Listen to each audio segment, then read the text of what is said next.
Salut à tous, c'est Kelly et bienvenue sur Lectrice des îles, la chaîne qui va vous faire aimer la littérature afro-caribéenne.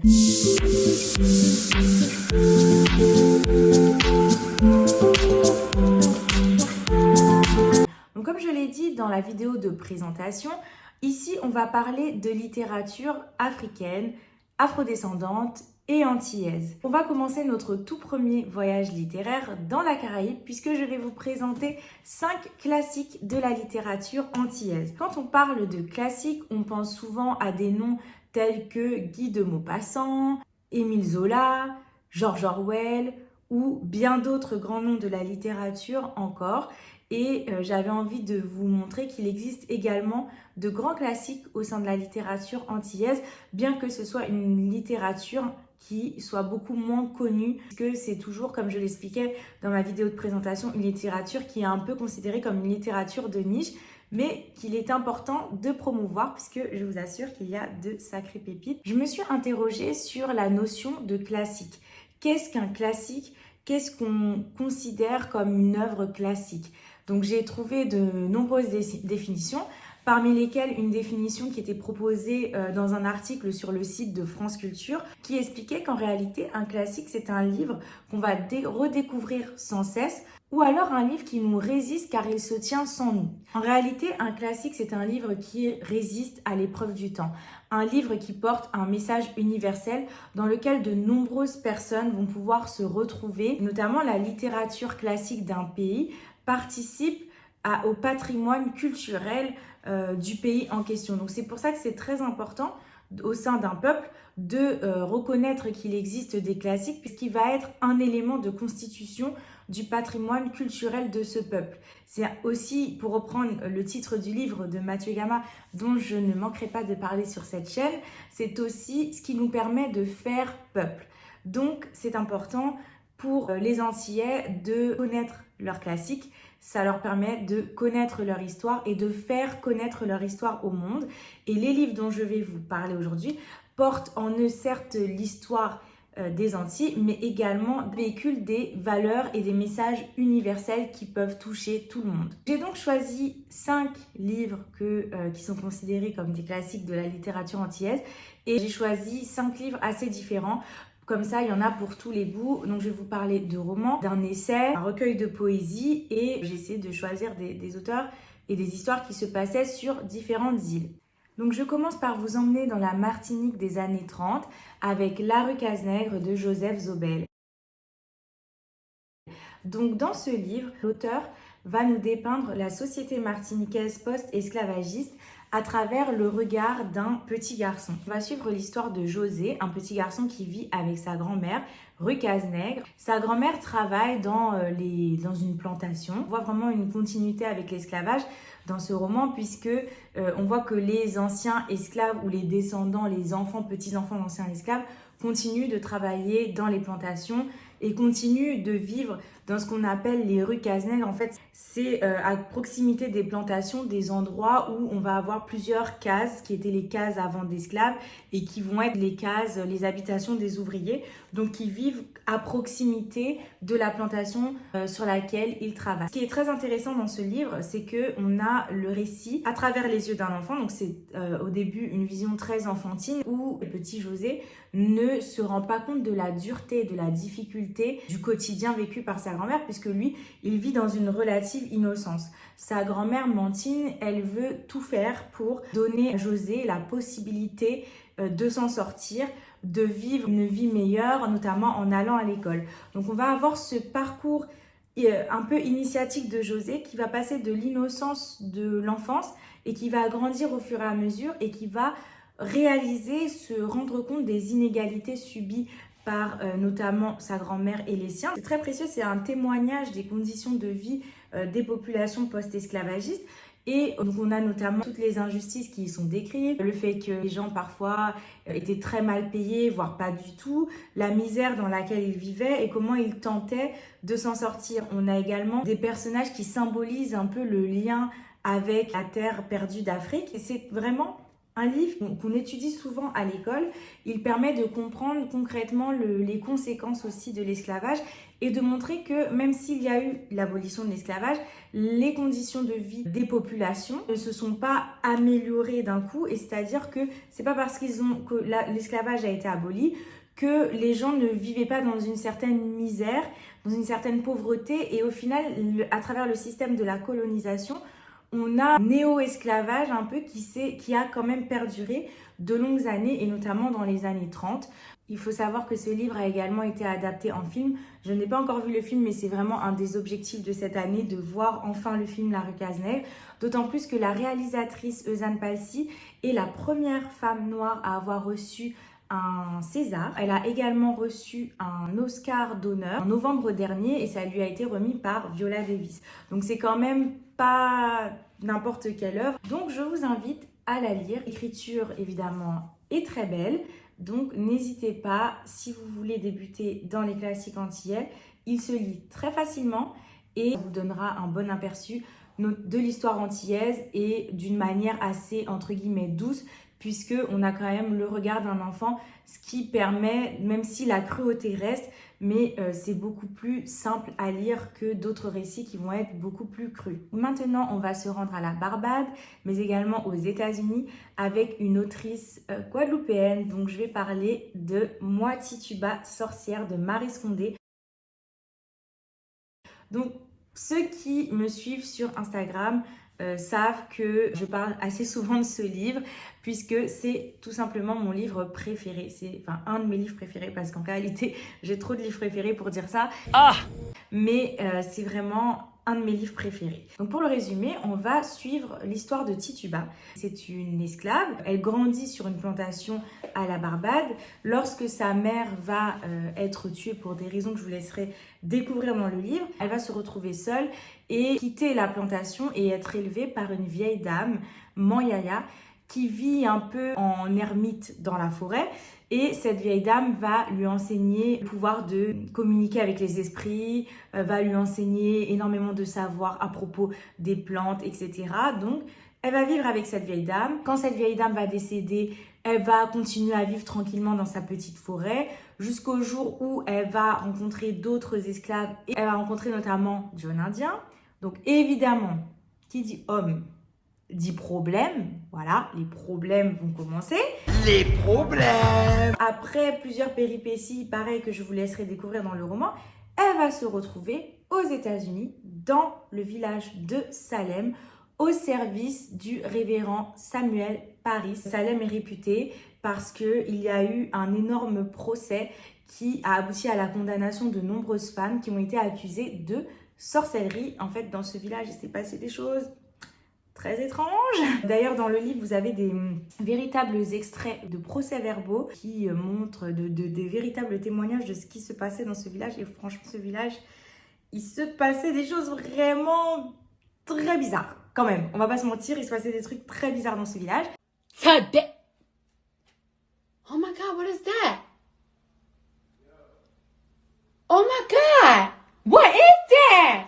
Tituba, elle a réellement existé et elle était une des accusées au procès de Salem et je vous laisserai donc découvrir si oui ou non elle va s'en sortir, son parcours et qu'est-ce qui l'a menée là. Donc ce qui est intéressant dans ce livre, c'est que on sait que Tituba a existé, mais on ne connaît quasiment rien de sa vie, si ce n'est ce qui transparaît dans les procès-verbaux. Donc en fait, ce que Maryse Condé a fait, c'est qu'elle a voulu redonner une histoire à Tituba. Donc c'est un roman qui est fictif, mais qui s'inspire de personnages vrais. La totalité des personnages du roman quasiment ont existé. Le révérend Samuel Parris, sa femme, ses filles, Tituba évidemment, John Indien. Donc elle a fait beaucoup de recherches. Elle a redonné vie, redonné une histoire à cette femme, cette ancienne esclave qu'on accusait de sorcellerie. Donc j'ai oublié de dire que c'est un livre qui était sorti en 1986, donc il y a déjà quelques années, mais les valeurs qu'il porte sont plus qu'actuelles parce que c'est une œuvre extrêmement féministe. La figure de la sorcière est une figure féministe. Je vous invite à lire l'essai de Mona Chollet à ce sujet. C'est aussi un livre qui met en lumière la résistance des esclaves. et notamment la résistance à travers le magico-religieux. Ça, c'est un sujet sur lequel on aura l'occasion de revenir parce que j'ai des livres qui en parlent et que j'aimerais beaucoup vous présenter. On a vraiment ce paradoxe entre la chrétienté, vraiment le puritanisme symbolisé par le révérend Samuel Parris et tout ce qui a trait au magico-religieux, la communication avec les esprits, le savoir des plantes, les guérisseurs, etc.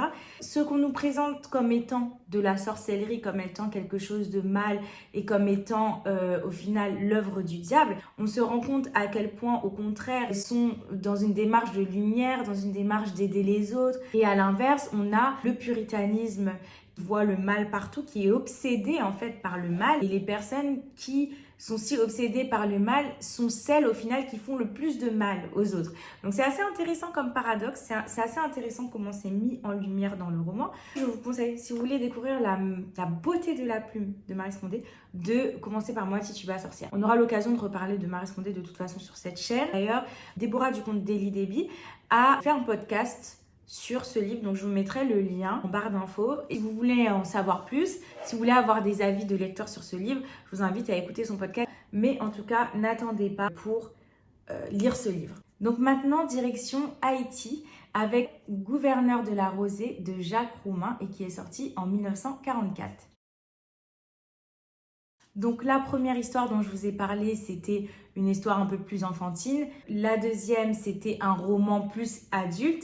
Et maintenant, je vais vous parler donc de cette magnifique romance qui est Gouverneur de la Rosée. Donc je vous avais dit qu'il y en a pour tous les goûts et ici on a vraiment une histoire d'amour qui n'est pas seulement une histoire d'amour haïtienne, c'est une histoire d'amour universelle, elle est très très belle. Pour le résumé, on va suivre Manuel qui revient à Haïti, donc sa terre natale, après avoir passé 15 ans à travailler dans les champs de canne à Cuba. Quand il revient chez lui, il se rend compte que son village est ravagé par la misère. Et Manuel est décidé à trouver une solution à cela.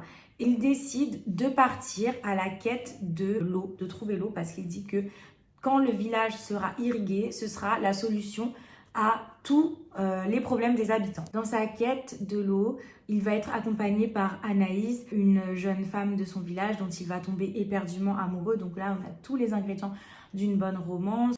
Le fait que la romance ait lieu entre deux personnages noirs est un point qu'il ne faut pas négliger parce qu'aux Antilles, il y a malheureusement le colorisme, c'est-à-dire qu'on valorisait surtout les personnes qui sont claires de peau.